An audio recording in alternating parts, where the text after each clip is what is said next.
Hello everybody, this is Poto, and well today we're going to be reloading shotgun shells. These are just some cheap, target round shells. I forget what brand, and it's not the clearest on here. Yeah, if I can get it to focus, which is not going to happen because it's already blurry on the shell. But, point is, got some low brass shells. I'm going to reload them for slugs. These were target rounds because I went skeet shooting. Yeah, just going to reload them. I got not too many. I didn't save most of them because the day we went it was fairly muddy, even though it hadn't rained for a few days. So a lot of the shells got filled with mud, and I'm like, I don't care that much about saving them. So any that just I kind of kept on the towel I had brought to throw shit down on that didn't get super muddy, I kept. So, yeah.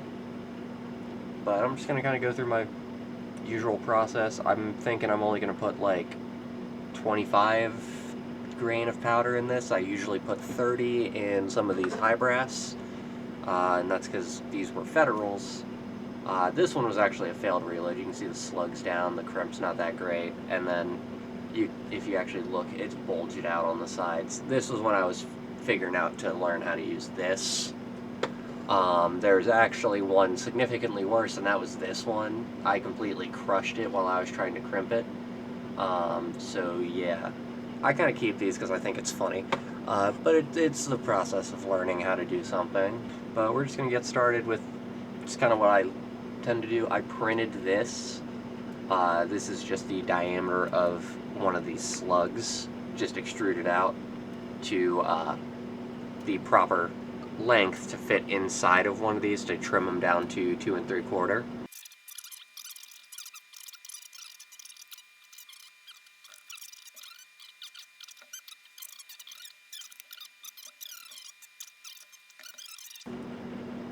Get it in, kind of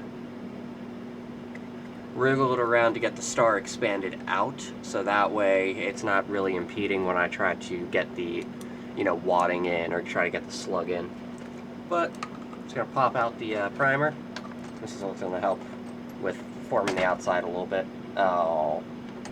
And what I've been doing, because I've noticed especially with the Federal, at least, I've noticed I've been having loose primers. And I saw online you can do Loctite. I haven't had any issues with some of the reloaded shells where I've used Loctite on the primer. So I'm just going to do that for these, especially considering I'm not too worried about reusing these once again.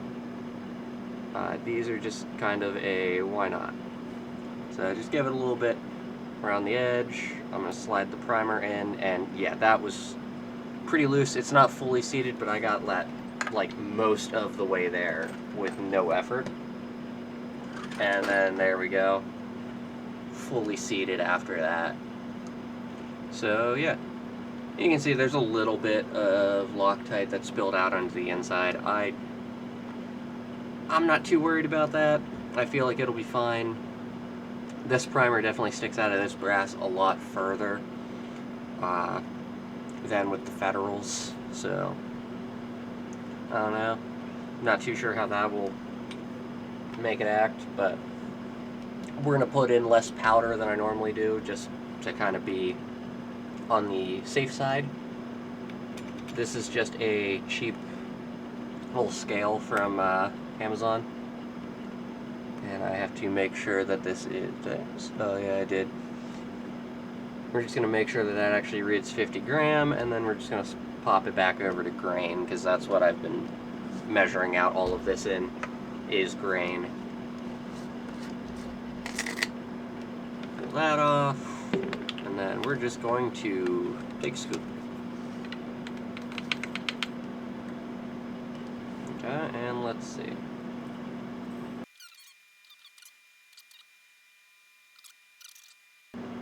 $25, 24.9, 25.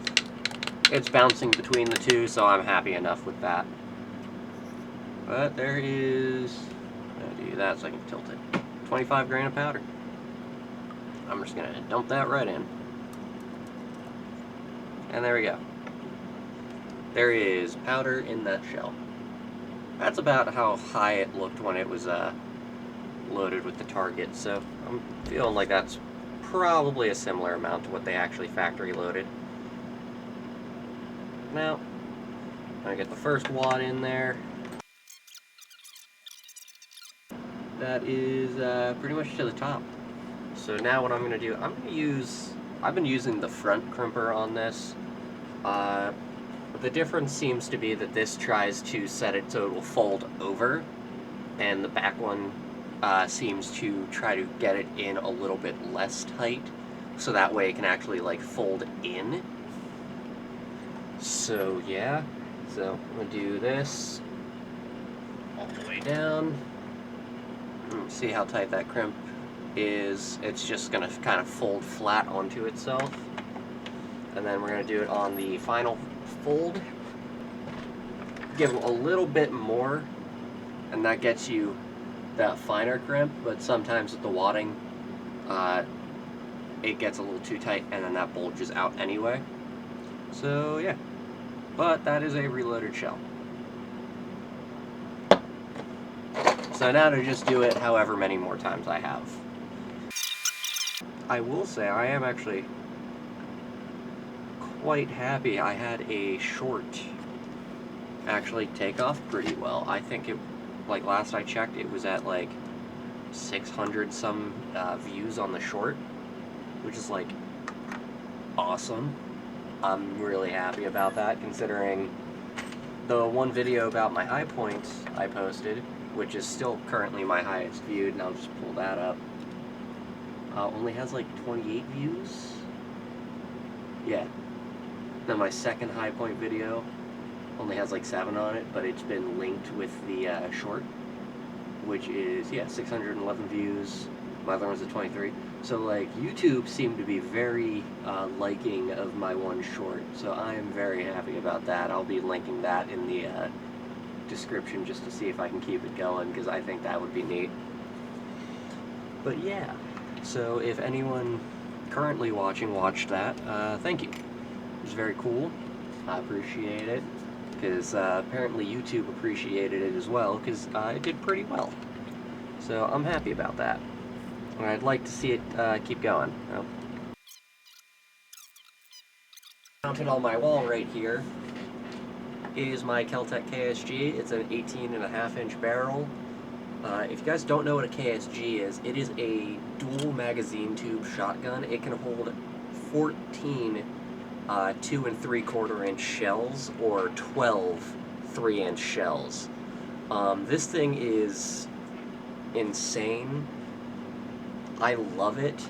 I do have this stock pad on it, which does not, it doesn't do nothing, but it is definitely a little stiff, and it does not change the fact this is a violent shotgun that just wants to like absolutely bruise your shoulder to no end. I might do a review on that at some point, because I do genuinely like that shotgun. It is a very nice shotgun. It's just, oh my god, I can't shoot it all day because it just genuinely starts to hurt.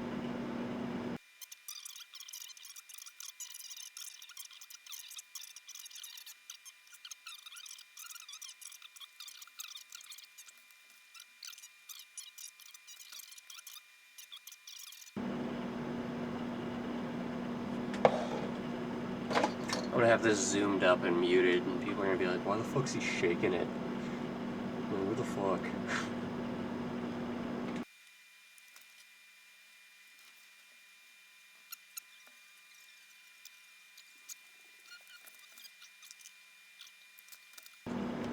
Now, this is probably gonna be cut down pretty short.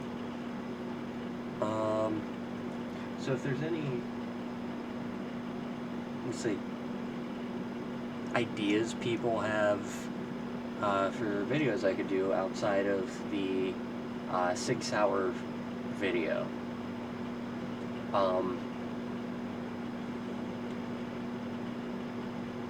Because this is probably going to go out after the Sig video, which is just essentially me going over, you know,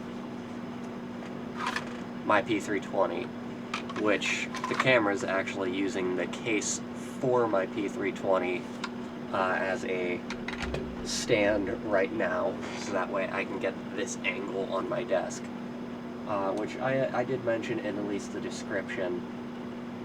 Probably going to be ordering a new camera soon-ish, just to kind of try to keep increasing quality of channel stuff. Because I do want to make good videos. I do. So it's something where it's like, if for some reason the mic is starting to kind of feel like it's lacking, and it's... where was I? If I feel like the mic's going down in quality, or like it's just not where I want sound quality-wise, I'll probably end up getting a new one, slightly better. But yeah, this is going to be more of like a hobby type deal over a, like, you know, trying to make it a job thing. This is more just a, screw it, this could be fun to do. So that's why I'm kind of doing it and trying to take it a little more seriously than past tries. Stuff from when I did like bots in high school, which was like making little battle bots. It was a good time. I would recommend, if you are in high school and that's a, you know, class that your school offers, take it. It's fun. It's one of those classes where it's like, I took it because I'm like, ooh, battle bots. Awesome, hell yeah. And genuinely, it did teach me a lot, and it's kind of why I went into a more... I'm not going to say non-college path, because obviously if you want to get into STEM, you do have college options. You can go through, you can be an engineer, you can do a lot in STEM that would be additional schooling or non-additional schooling. Personally, for me, that got me kind of interested in even more of the tinkering side of things. Because we were designing parts for the robot, we were machining our own parts. We had some stuff that we outsourced to sponsors, which, funnily enough, I actually work for one of the companies that sponsored my bots team in high school. So that was kind of a funny thing when I was telling that to my boss, because we had made a plaque, and I'm like, oh yeah, I was, like, that was one of the years I was still in school. Like, we laser engraved a plaque for the company I currently work for. Is like, hey, thank you for sponsoring us thing. Because they were just, if we had stuff that we couldn't machine in time, because we only had like one Tormach CNC, and it was used for multiple classes. So it wasn't always available for everyone to use, and the school was like, we do not have the space nor the budget to buy a second one. Tough shit. The big thing was definitely we did not have the space for a second one, because this was a big machine. It was cool, and it was really cool to actually, like, use and see. But it was like, oh, did I Loctite that one already and I just pressed it out? I don't see any Loctite. That one is just tight in there.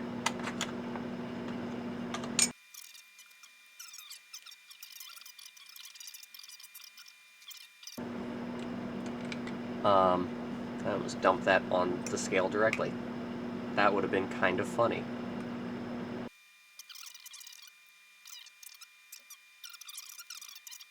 Look at that, that's like perfect. Hell yeah. That's also a good one. Wait, what do I have left? I'm gonna pull all these guys out as one rolls back, I think it did. I don't know. Let's see, there's 5. We got 7 more. That's how many I saved. Was a whopping 17 shells. We sacrificed one on accident. So yeah, 7 more to do. There we go. 25-1's good. But I'll normally do this while I have like YouTube videos on in the background and I like don't want to play games or go anywhere. So it's just a nice kind of chilling out thing. There were a few times where it's like I was maybe getting a little too distracted watching a YouTube video. I think it happened when I was watching a PSR video, and I measure out the powder. Like I knocked out the primer, and then I'm like, I go to dump the powder in, and I just have it just sitting right like that as I go to dump the powder in. And I go to pick up the shell, and all of a sudden there's a bunch of powder spilling out the bottom onto the table. I'm like, God damn it, I forgot to put a primer in. It's like I knocked one out, but I didn't put it back in. So it's part of the reason why I'm just doing this as a recording, because I'm kind of forced to pay a little more attention to what I'm doing to myself. And I figure it could be content. Yeah, that one's not as perfect. For every perfect one, I get like 10 not perfect. So it's whatever.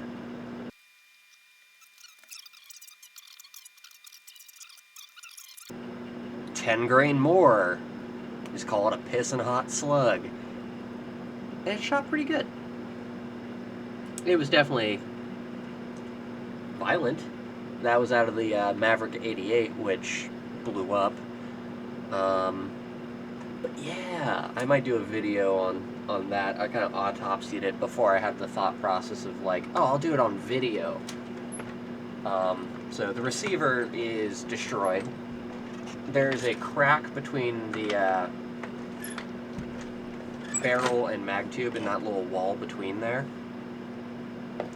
And then one of the like bolt rails on the inside of it is like sheared down. Because when this thing exploded, and this was not from the pissin' hot slug, this was from something I dubbed a triple slug.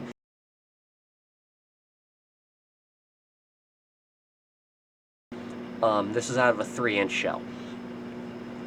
Which, by the way, it did not blow up from the barrel getting clogged, because the barrel was clear. It definitely blew up from overpressure, though, because the back of the shell was blown out. Like, around this edge here, you could see light if you looked through it like this. You could see light through it. I'll probably throw up a picture of it around now-ish. But, yeah. Everyone was okay. Everyone was fine. There was definitely some good concern there. But everyone lived. So, that's all that matters.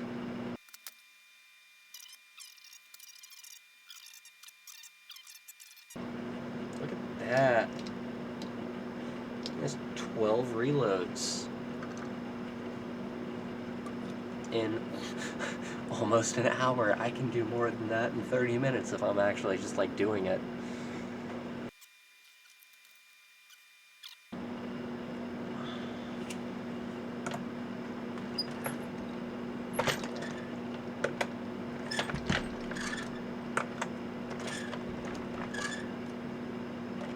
Ooh, look at that perfect one.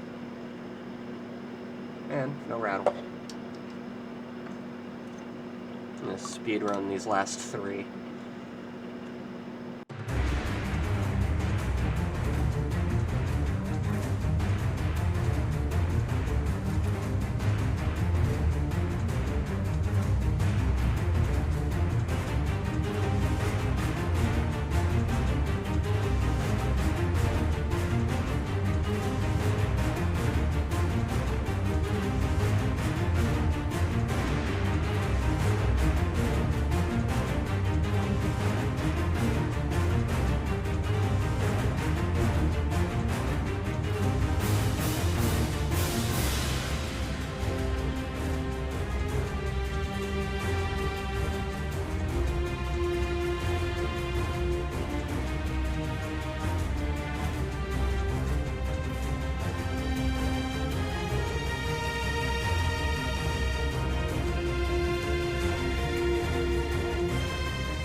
16 reloaded shells in an hour.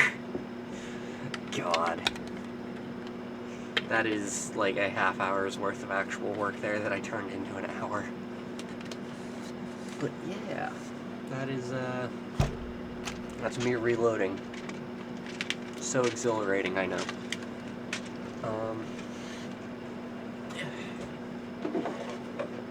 Let's do my quick cleanup. There's absolutely nothing special there, but yeah.